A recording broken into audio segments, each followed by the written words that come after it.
As a murderish listener, you know the world can sometimes be a scary place, but no matter what happens out there, home should be the safest place there is for you and your family. That's why I recommend SimpliSafe Home Security. SimpliSafe is advanced whole home security that puts you, your home, and your family's safety first. Here's why I love it. My husband and I set the entire system up in less than an hour, and that includes room sensors, window sensors, and an outside camera that overlooks our driveway.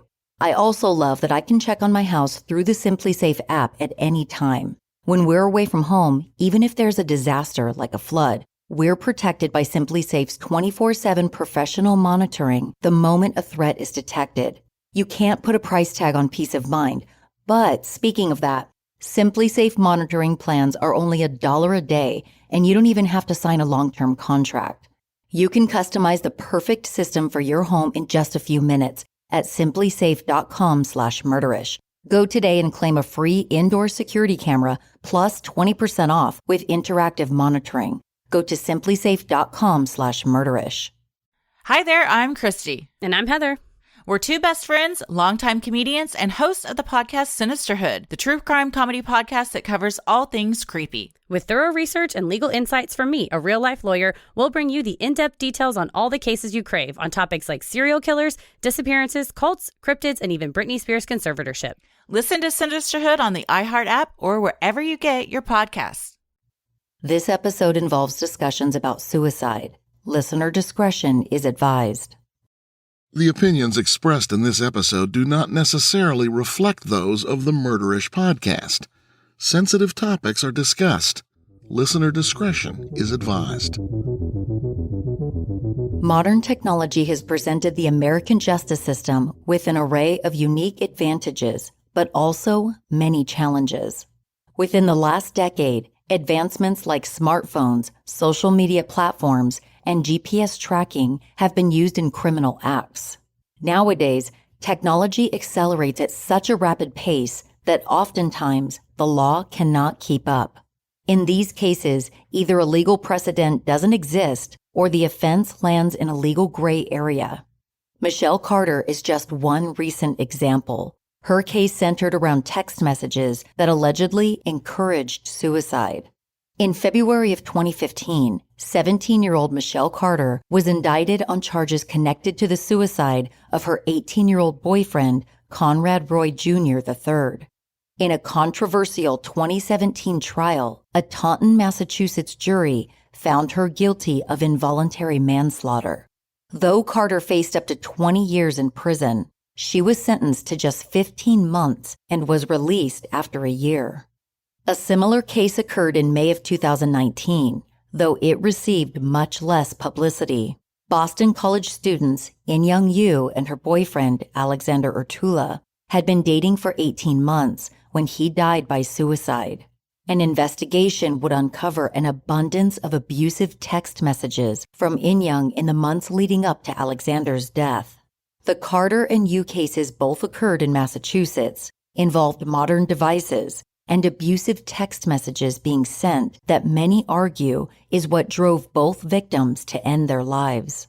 Michelle Carter infamously told a suicidal Conrad after he got cold feet to get back in a truck overtaken by carbon monoxide.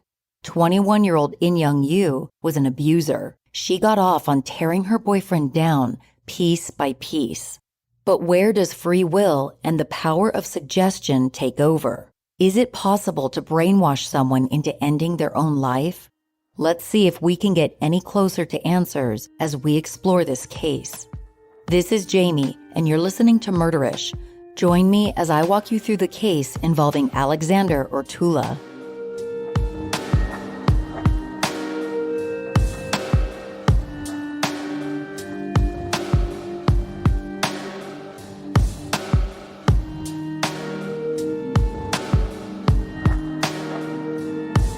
Boston College is located in the Chestnut Hill area of New England's largest city. The private Roman Catholic university prides itself on being a research institution in the fields like nursing, law, and social work. Chestnut Hill is an upscale historic neighborhood. It's considered a highly desirable part of Boston and has a price tag to match. Students at the school have the privilege of enjoying a sprawling campus, a short distance from the city's downtown nightlife. But it's also not the easiest school to get into, especially compared to other non-Ivy League schools. According to its website, Boston College, or BC, has an acceptance rate of around 26% as of 2020. In comparison, U.S. News and World Report revealed in 2021, most four-year universities in the U.S. accept around 70% of applicants. According to 2021 census data, the city of Boston has around 650,000 residents. 9.8% of its population are of Asian descent, like the BC students in this case. Very little has been made public about Inyoung You's early life. We know that she's a native of South Korea. She became a naturalized U.S. citizen after spending her youth in Washington state. In the fall of 2016, Inyoung enrolled at Boston College to study economics. As reported by Vice, in 2017, Inyoung served as treasurer of the Philippine Society of Boston College, or PSBC. According to the group's Facebook page, PSBC is an organization that celebrates the beauty and richness of the Philippines culture. Meetings and social events hosted by the group often draw students from diverse backgrounds, providing a safe and welcoming space to build a sense of community on campus. It was at a PSBC meeting in late 2017 that Inyoung You met Alexander Urtula. She was immediately impressed by Alex's warm, outgoing nature, and she admired the passion he had for his culture. Alex, who was a year older than Inyoung, was a social butterfly. He made a lot of friends by handing out PSBC flyers on campus and promoting events on the group's social media. Inyoung, on the other hand, was much more reserved and introspective. Alexander R. Urtula was the son of Filipino immigrants Alberto and Rosa. According to LinkedIn, Alberto worked at General Motors and Ford in the Philippines until the late 1970s. In 1977, he and his wife Rosa immigrated to the United States. Alberto started working as the director of facilities management and engineering at a pharmaceuticals company. In this position, he earned enough money to start a family with Rosa. They purchased a house in Cedar Grove, New Jersey, a small suburb roughly 20 miles west of Midtown Manhattan. Alexander was the Urtula's firstborn, followed by their second son, Brian, a few years later. Alex's childhood was typical for someone in a middle-class suburban family. In school, he was friendly, attentive, fun-loving, and highly intelligent. As he got older, Alex became very active in his community. According to the Boston Globe, he taught Taekwondo to children and volunteered at a local food bank for several years. As a student at Regis High School, Alex was a valued member of the tennis club and medical science club. Alex knew since childhood that he wanted to become a doctor, so when he enrolled at Boston College, he declared a major in biology. Alex and Inyoung began dating in December of 2017, a few weeks after they first met. From the beginning, their relationship was volatile. It started with small disagreements that soon became far worse. There was a major turning point when Inyoung discovered Alex was still communicating with an ex-girlfriend who also attended Boston College. This sent Inyoung into a jealous rage that fueled her actions going forward. Desperate to regain control and ease her deep insecurities, Inyoung began giving Alex less and less autonomy. She isolated him from friends, or really anyone she viewed as a threat. Alex was forced to block a lot of people he cared about on social media. It was clear Inyoung expected to be the center of attention at all times. According to the U.S. National Domestic Violence Hotline, one common sign of abusive behavior in a partner is preventing or discouraging you from spending time with friends, family members, or peers.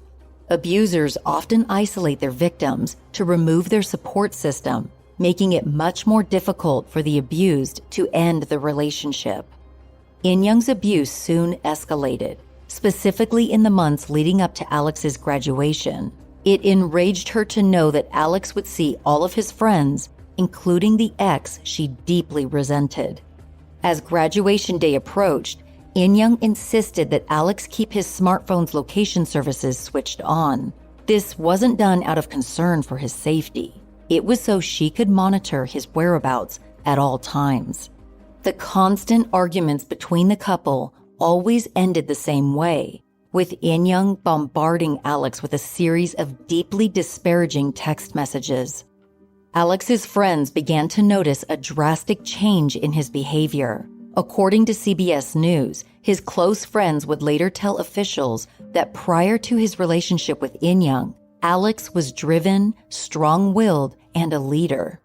Nearly a year into the abusive relationship, he suddenly seemed withdrawn and despondent, despite having no previous history of depression.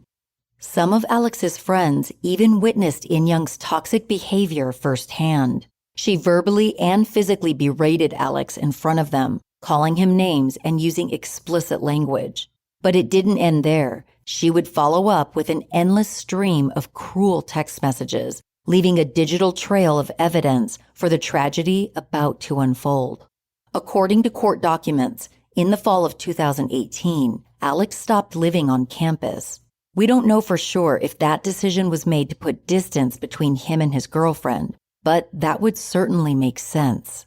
Alex alternated between his parents' New Jersey residence and his brother's apartment in New York while completing online courses. The relationship with Inyoung continued long distance. Inyoung's text messages and FaceTime calls remained verbally and psychologically abusive. In early December 2018, Alex reached out to two of his close friends via text message. According to CBS News, he wrote, "I'm worried. I need help. I can't do this alone."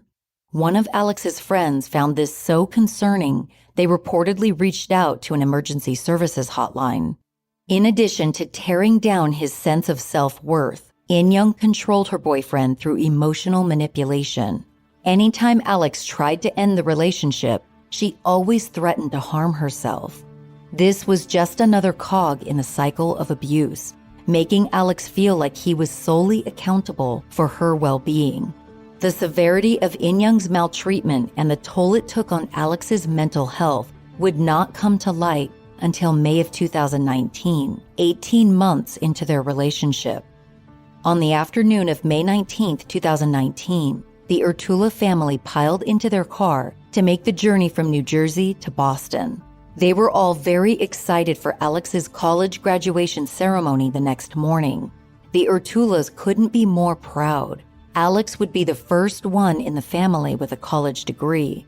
Alex was on track to pursue a career in medicine. In the summer of 2018, he landed a research assistant position at Boston College's acclaimed Brigham and Women's Hospital. Alex's time working in the hematology division gave him some practical experience in the field he was passionate about pursuing.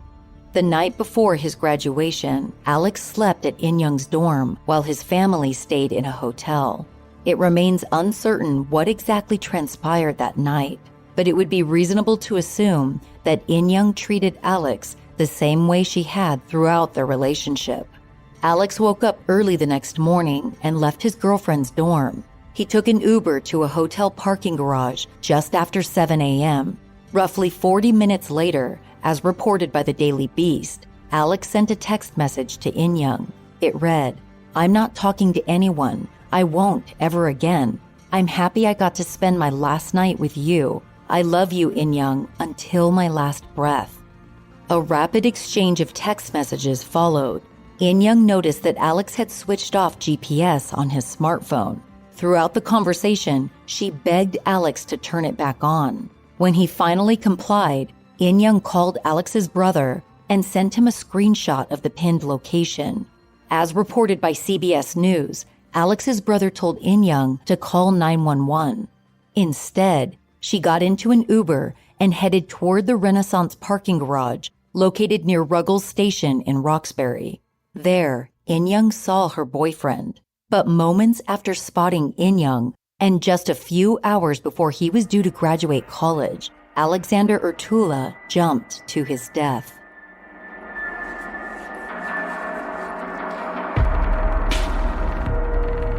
From cringing at the pump to getting an eye-popping check at your favorite restaurant, inflation is hitting us all where it hurts, and it really hurts. That's why I started using Upside. Upside is an incredible app for anyone who buys gas, groceries, or dines out. With every purchase, I'm earning cash back thanks to Upside. Upside isn't too good to be true. It actually works. I've used it at gas stations, restaurants, and more. The other day, I opened up the Upside app, and based on my location, it displayed several nearby cashback deals, like a sub-sandwich restaurant down the street. So, my daughter and I went there for lunch and claimed a 7% cashback offer through the Upside app. To get started, just download the free Upside app in the App Store or Google Play. Use my promo code MURDERISH and get $5 or more cash back on your first purchase of $10 or more. Then, hit the claim button in the app to claim an offer on whatever you're buying, whether it's groceries, gas, or food at a restaurant. I'm going to start cashing out at the end of each month and transfer the money to my bank account. You can also transfer to your PayPal account or choose an e-gift card for some of your favorite brands. Download the free Upside app and use promo code MURDERISH to get $5 or more cash back on your first purchase of $10 or more. That's $5 or more cash back on your first purchase of $10 or more using promo code MURDERISH. My husband and I operate more than one business together, and every second of the day counts. In order to run our day as efficiently as possible, we've been using Stamps.com to ship products and samples to customers. Instead of wasting time going to the post office, we print labels from our office and schedule a pickup. Not only do we save a lot of time, we also save money because we get up to 30% off USPS rates and up to 86% off UPS rates with our Stamps.com account. It is such a no-brainer. We will never go back to the archaic way of shipping packages. Whether you're running a small business or shipping packages out of a huge warehouse, Stamps.com is a great time and money-saving tool for you. And you don't even need expensive equipment, just a regular computer and printer, that's it. Stop wasting time and start saving money when you use Stamps.com to mail and ship. Sign up with promo code MURDERISH for a special offer that includes a 4-week trial, plus free postage and a digital scale.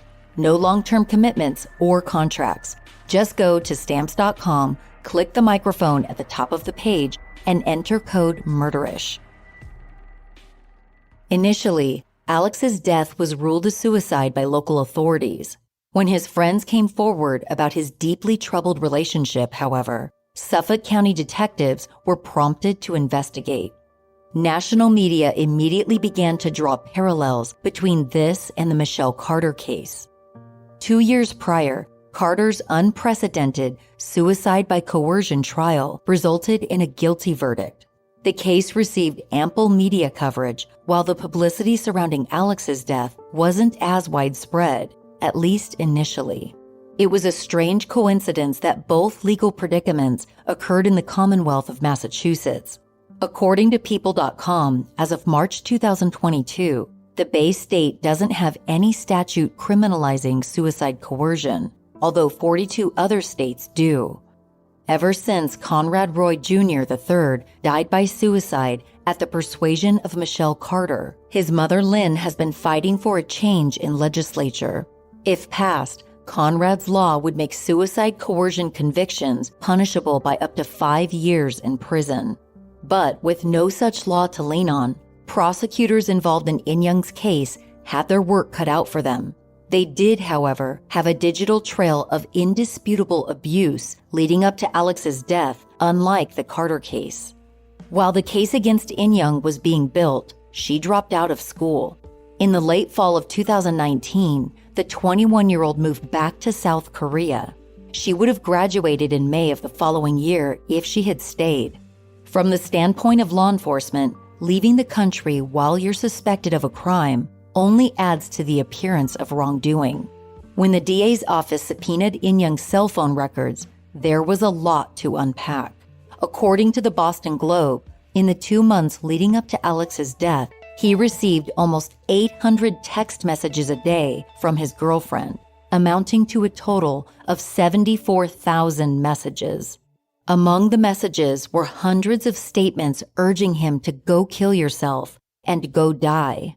In combing through their communications, it didn't take long for investigators to conclude that Inyoung was derogatory and sadistic. She preyed on Alex's feelings to manipulate him at every turn. One unnamed friend told Assistant DA Caitlin Grosso that Alex wanted to part ways with Inyoung, but didn't think he could. According to CBS News, this friend said the reason he didn't feel comfortable ending the relationship was because he knew if he did that, she would do something drastic, like hurt or kill herself. Alex also kept handwritten journals. His entries helped investigators weigh the emotional toll of Inyoung's abuse. As quoted by CBS News, Alex wrote, "She attacks my self-worth. Whenever we argue, it always reverts back to the past, how I lied and hurt her before, and how she doesn't believe it won't happen again. Then when I agreed to end it, because she says she's done with me, because I am a horrible fuck-up that's just burdening everyone's life, she in turn threatens to kill herself because of me." The question that arose was whether it was a crime to emotionally abuse someone to the point of decimating their self-worth. The answer is no. What ultimately enabled an indictment of manslaughter was one fundamental truth. Digital evidence revealed Inyoung had known Alex's exact location for an hour, and she didn't alert authorities about his suicidal state. A conviction, however, couldn't be made until Inyoung was back in the country. On October 28, 2019, over 5 months after Alex's death, she was charged with involuntary manslaughter. When the controversial indictment was announced, reactions were mixed. Those who'd been opposed to the Michelle Carter case questioned the legality of this more recent texting suicide case.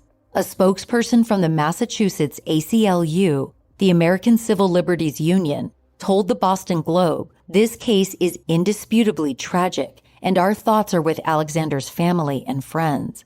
We continue to have concerns that involuntary manslaughter prosecutions are not constitutional when they are based solely on encouraging speech." Over the next few weeks, Inyoung hired the PR firm Rasky Partners, Inc. to cast her in a more favorable light.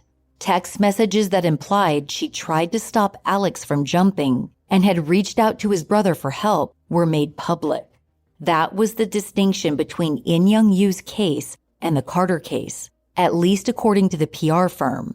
Inyoung insisted that she had tried to stop Alex from jumping. She hadn't even been in the country when the indictment was announced. As reported by the Boston Globe, if Inyoung had refused to return to Boston to face charges, DA Rachel Rollins would have threatened to extradite her.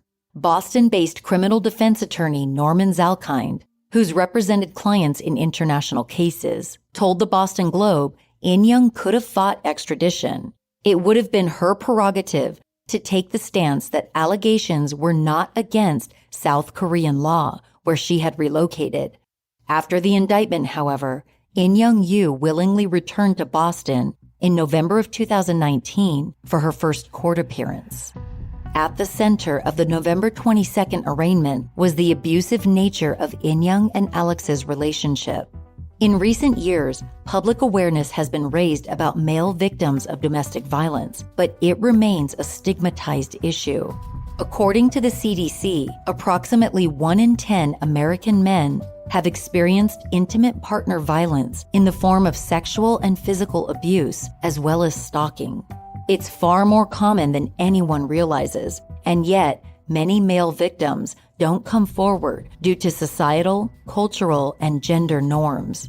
Emotional blackmail factored heavily in Alex's silent suffering. While it's apparent his closest friends knew about Inyoung's behavior, there is no indication that Alex sought professional help to deal with his situation.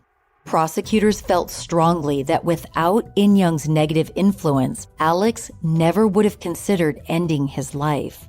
As reported by USA Today, Assistant DA Grosso stated at the arraignment, the abuse intensified in the days and hours leading to Mr. Urtula's death, and the defendant's abuse was the cause of Mr. Urtula's suicide.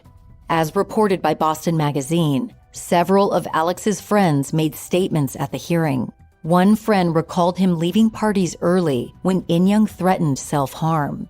In the months leading up to his death, Alex struggled with frequent panic attacks. His friends believed the heightened anxiety was directly linked to the trauma Inyoung inflicted. Several disconcerting text messages exchanged between Alex and Inyoung were read aloud by prosecutors. Assistant DA Grosso cited messages from Alex that contained phrases like "you own all of me" and "your happiness is my only priority."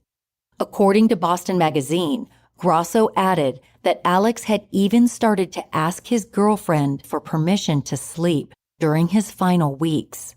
As quoted by USA Today, Assistant DA Caitlin Grosso drove the point home by saying, "These text messages demonstrate the power dynamic of the relationship. Both the defendant and Mr. Urtula discussed how the defendant owned Urtula, how he was her slave, and how Mr. Urtula ceded his autonomy to the defendant as a condition of their relationship." At one point, Alex expressed awareness that he was being abused and begged Inyoung to stop. According to the Boston Globe, Inyoung responded by writing, "Abuse? You think I abuse you? Please tell me how you're the victim here. Please enlighten me." Alex's reaction revealed just how psychologically entangled he was at that point. As quoted by the same source, Alex replied, "Inyoung, please, I'll do whatever you want. I'll leave this fucking earth. I'll go die."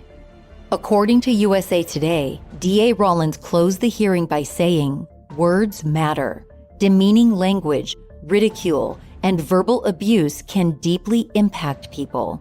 The text messages presented at the hearing were just a glimpse into the horror Alex endured. The judge believed the case was strong enough to proceed with a trial. At the close of the 30-minute arraignment, Inyoung was handcuffed and taken into custody.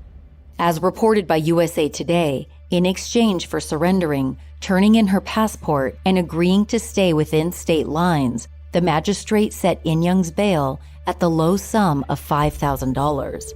Before long, family members posted bond and a trial was set for November 9, 2020. Inyoung faced a maximum penalty of 20 years in prison if she was found guilty of manslaughter. Following the hearing, Inyoung's attorney, Stephen Kim, pushed back against allegations faced by his client. Speaking with CBS News, Kim called the text messages cherry-picked statements taken out of context. He said the DA's office branded an emotionally fragile young woman a monster to the entire world, further traumatizing her. Kim commented further and was quoted by USA Today as saying, "I've never seen in my entire career such an unjust, callous behavior by a district attorney that I can only conclude was a cheap pursuit of headlines. She got them. When the facts come out, it will be clear that these two young individuals, very needy emotionally, were involved in a relationship that became a toxic blend of fear, anger, need, and love." Many people disagreed with Kim's implication that the pairing itself was to blame, like oil and water not mixing. He suggested the suicide had simply been Alex's decision, an act of free will. But Alex's friends insisted the relationship had caused him irreparable psychological damage that had not existed before Inyoung entered his life. For many of Alex's classmates, news of the indictment drudged up complicated feelings about the situation all over again. Undeniably, some startling realities about suicide and abusive relationships had come to the forefront. Katrina Sullivan, a Boston College senior at the time, gave Insider her take on the charges Inyoung faced. She said, "I think you definitely should be held accountable. It is like any abusive relationship. It doesn't matter if it is words or physical actions. It is still a problem." Despite public campaigns like Mental Health Awareness Month in May and trending hashtags, mental illness remains a widespread social stigma. Boston College sophomore Ann Wynn told Insider that Inyoung had mentioned being a patient at the campus mental health clinic, though she didn't mention when or for how long. When questioned about Alex's suicide, Wynn told Insider, "Being on this university campus, there is a culture of mental health problems not being addressed. I feel like we can all relate on some level, but it just feels horrible for his family and friends." She commented further on the case by saying, "I feel like text messages, that is something going on for a while. It isn't that difficult to pick up on. Just ask them how they are. We should make a better effort to reach out to people." It was difficult for anyone to accept that Alex had confided in friends about the relationship he perceived as being inescapable. A representative from Boston College confirmed to CBS News that no one reported Alex being in an abusive relationship and never reached out for support. One classmate, who asked to remain anonymous, confided to Insider, "I know them both, but I knew Alex better. I really looked up to him, and so did a lot of people."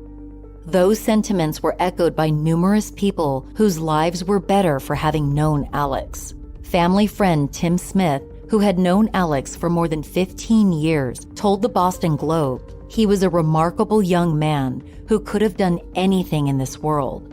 Natana J. DeLongbaugh, a theology professor at Boston College, was devastated by Alex's death and the circumstances surrounding the case. Alex had left a positive, lasting impression when he was enrolled in her year-long seminar.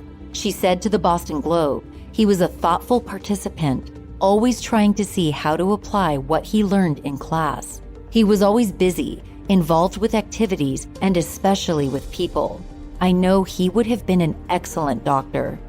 Alex was just hours away from receiving his college diploma when he seemed to have reached his breaking point. The mere sight of his abuser was enough to make him take that fatal leap. With all of the shocking details emerging from the DA's office, it was increasingly difficult not to blame the young woman who had constantly urged Alex to end his life. While awaiting the upcoming trial, Suffolk County District Attorney Rachel Rollins released a statement.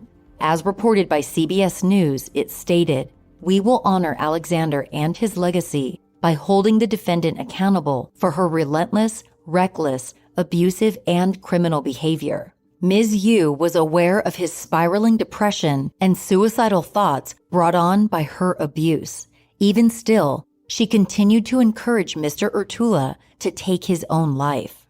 But several legal experts expressed to media outlets the complexity of this case and any similar cases that may arise. Daniel Medwed, a law professor at Northeastern University, commented to Insider, "It's easy for people to look at the details emerging in Yu's case and say, 'This is horrible, let's throw the book at her.' But you want to craft a law that captures much more nuanced cases. With manslaughter, you have to prove a direct cause. It's much harder to prove that causation with a suicide. I just don't think manslaughter is a good crime to fit these situations." Jonathan Singer, former president of the American Association of Suicidology, also thought the case wasn't as clear-cut as it appeared. He explained to Insider, "One of the things that the general public should keep in mind is that it's easy to reverse diagnose suicide. You can look at a situation like this after the fact and say, clearly those texts were the cause. It could also have been things we have no documentation about." Unlike in murder cases, where there's usually forensic evidence to convict the accused, there was no identifiable culprit in the legal sphere. All that remained after Alex died was a heartbreaking void. The positive vibes he once radiated had been forever dimmed by hateful words on a smartphone screen.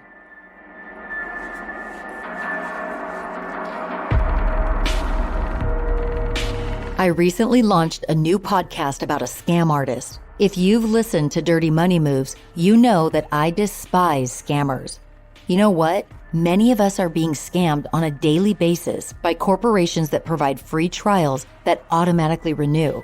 They're designed in a way that the consumer will simply forget about the subscription, so they can keep debiting your account month after month. With Truebill, you can get rid of unwanted subscriptions with just one tap. Truebill has become one of my favorite apps because it saves me time and money by identifying subscriptions and canceling them for me. I'm on track to save about $400 this year with the subscriptions Truebill got rid of for me. And that money is going right back into my shoe obsession. Hey, at least I'll have something to show for the money I've spent instead of letting it add up in the bank account of some big corporation. The price of just about everything has gone up recently, so the people who are saving up to $720 per year on average with Truebill are probably feeling a bit more relieved right about now. That amount of savings is equivalent to about 7 to 10 tanks of gas. Truebill has saved over 2 million users more than $100 million. Don't fall for subscription scams. Start canceling today at truebill.com/murderish. Go right now, truebill.com/murderish. It could save you thousands a year. truebill.com/murderish. If you're anything like me, you love learning new things but don't have a lot of time or flexibility in your schedule. Masterclass is a game changer when it comes to learning from some of the best minds, but at your own pace. I'm getting ready to make over an extra room in our house, and before I do, I'm going to take the interior design class by instructor Kelly Wursler, an award-winning designer. Kelly's class teaches interior design techniques, and I can take it on my phone while I'm getting ready in the morning, or watch it on my smart TV. With Masterclass, you don't have to sit through an entire class all at once. You can take it in 10-minute increments if that's what fits your schedule best. I'm really looking forward to Kelly Wursler's class because she teaches how to work within a space and even takes members on a virtual field trip to demonstrate how she works within a particular space. Masterclass has hundreds of video lessons from brilliant minds like Diane von Furstenberg, RuPaul, Gordon Ramsay, Sarah Blakely, and so many more. If you're interested in learning more about or honing in on your skills in categories like business, home and lifestyle, arts and entertainment, writing, music, food, sports and gaming, and more, Masterclass has a lesson you will love, and I dare you not to fangirl all over the place while you're taking the class because many of the Masterclass instructors are big-name celebrities like Mariah Carey, Natalie Portman, and Spike Lee. I highly recommend you check it out. Get unlimited access to every Masterclass, and as a Murderish listener, you get 15% off an annual membership. Go to masterclass.com/murderish. That's masterclass.com/murderish for 15% off Masterclass. Inyoung You's trial was delayed when her defense attorney, Stephen Kim, filed an appeal. He requested that the charges against his client be dismissed. As reported by Boston College newspaper The Heights, Kim justified the appeal in a statement that read, "There are very important legal and practical issues that this case has generated. Issues that are not just novel, but ones that will have wide potential implications and ramifications on what types of speech and conduct can and should be criminalized." In January of 2021, the Massachusetts Supreme Judicial Court, or SJC, began a review of the case. According to a legal filing, the SJC was presented by the incredibly complex question of how to apply the common law standard of involuntary manslaughter to a self-inflicted death allegedly caused by the wholly verbal intervention of another. The SJC document went on to detail how the single charge of involuntary manslaughter encompassed two factual theories: manslaughter by commission and manslaughter by omission. As stated by the SJC, manslaughter by commission, in this case, is defined as overwhelming Urtula's will to live. Manslaughter by omission is explained as the defendant realizing that Urtula was actually about to commit suicide and then taking insufficient steps to prevent him from doing so.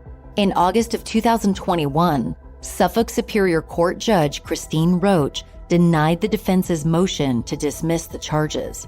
The judge did, however, rule that the manslaughter by omission angle was the most suitable. The Commonwealth of Massachusetts intended to proceed with the trial. Alex had been gone for over 2 years by the time Inyoung's appeal was denied. As we know, the wheels of justice move painfully slow. In the meantime, this had become a high-profile case. Maybe Inyoung You, now 23, was tired of fighting. Maybe she finally realized the serious impact her disparaging attacks had on Alex's well-being. But, most likely, she wanted to avoid a long, tedious trial with even more publicity. It's also likely her legal counsel advised against going to trial. The odds were not in her favor.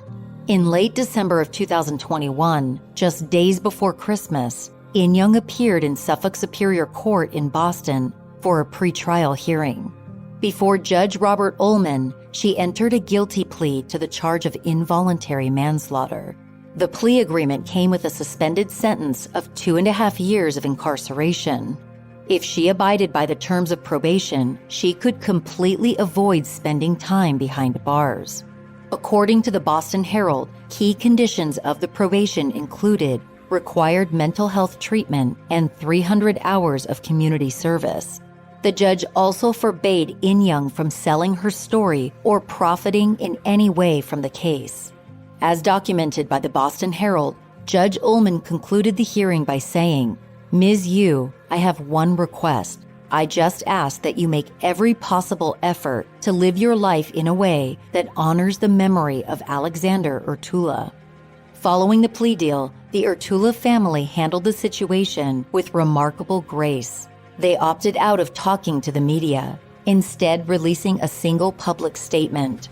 As aired on CBS News, it read, "We bear no feelings of anger or reprisal. We believe that time will take us through in the moments we mourn and celebrate life." In this case, just like the Michelle Carter case, there are no easy answers, and there doesn't seem to be any sense of closure. At the root of this story is the issue of suicide. There are many contributing factors that can drive someone to a devastating and permanent extreme. It's not an easy subject for anyone to discuss. Maybe in starting conversations about abusive relationships, suicide, and the dangerous role technology can play in our lives, we are one step closer to prevention. If you or someone you know is struggling with depression or suicidal thoughts, help is available.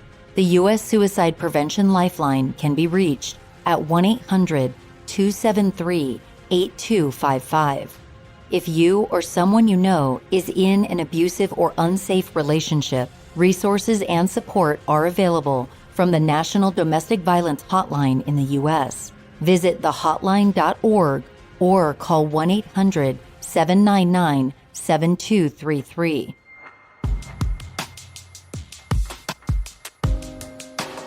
You guys, don't forget to check out my new podcast, Dirty Money Moves: Women in White Collar Crime. The podcast follows my investigation of a woman I met a few years ago, a woman who turned out to be a prolific scam artist. It's a wild story with ties to the Michael Jackson scandal. You can subscribe to Dirty Money Moves wherever you're listening right now. I appreciate you for joining me on this episode of Murderish. If you've binged every episode and don't want to wait for the next one to drop, consider becoming a Patreon supporter. As soon as you sign up, you get immediate access to a bunch of ad-free Murderish episodes that cover cases not available on the free version of the podcast. To become a Patreon supporter, visit murderish.com and click the link to go behind the scenes, or just go to patreon.com and search for Murderish there. I want to say a big thank you to Dara L., Heather H., and Moira K. for becoming Patreon supporters. Thank you all so much. I appreciate your support. If you enjoy Murderish, there are so many ways you can support the show. Tell your friends about the podcast, or just leave the show a positive rating and review in any podcast app. This helps other people find the show easier. You can also wear a Murderish t-shirt while you're out and about, and trust me, it's a great conversation starter. Check out murderish.com for a link to buy t-shirts, bags, coffee mugs, and so much more. Also, don't forget to follow Murderish on Instagram and TikTok at Murderish Podcast. You can also find the show on Twitter and Facebook.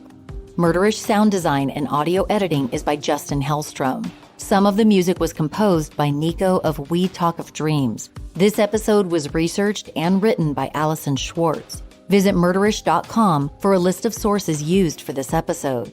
As always, Ishers, thank you for joining me on another episode of Murderish. And remember, listening to this podcast doesn't make you a murderer. It just means you're murder-ish.